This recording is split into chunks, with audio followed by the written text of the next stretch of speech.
Hi, I'd like to introduce you to our new Wildflower Meadow. We planted this in the fall. We just use a seed spreader and spread the seed over this, and we're just really pleased with how beautifully the wildflowers have sprouted. Let me tell you a story about why we needed to do this and what happened here. About 15 years ago, there was construction done here, and this whole area was cleared, and native plants were planted. But then, because of people leaving the university and other reasons, the area wasn't maintained. Lacebark elms were along this area, and they spread their seeds into this area. And after a few years, we realized, oh my gosh, we have millions upon millions of lacebark elm seedlings coming up in this area. We've come through with a forestry mulcher, and we have mulched this whole area right down to the ground. And then we came in, after that ground had been disturbed with the forestry mulcher, we came in and spread the wildflower seeds in the fall. Now, we've used a wildflower mix here that has natives and non-natives. You can purchase a wildflower mix that would be exclusively natives. We didn't do that. We have other wildflower meadows here at the garden that are exclusively natives, but in this one we chose to use a readily available seed mix that has a mix. They did sprout really, really well.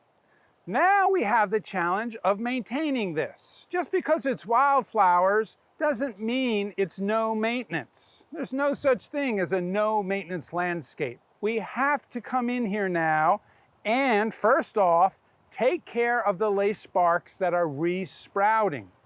That forestry mulcher came in and cut them all down to the ground, but it didn't necessarily kill them. They are now re-sprouting from the stumps. And so we're gonna come in with an herbicide and just very directly kill just those lacebark elm sprouts so that we can maintain this as a meadow.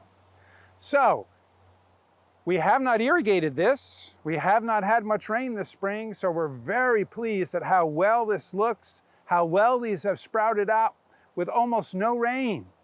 So that is a good thing that this is maintaining on its own and looking so beautiful on its own, but it's not no maintenance. We will have to come in here to maintain this as a meadow.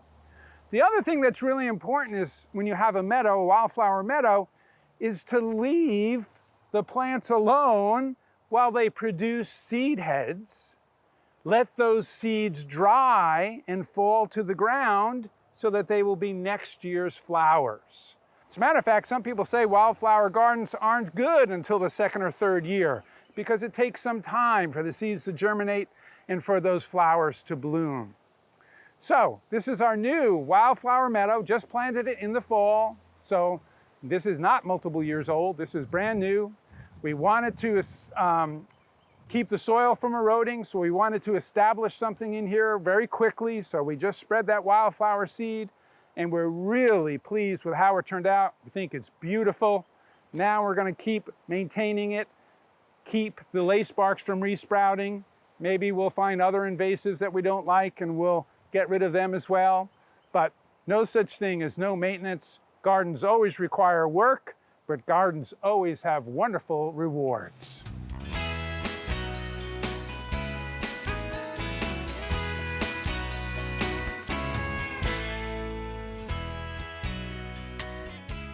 We hope you enjoyed this video as part of our Oklahoma Gardening YouTube channel.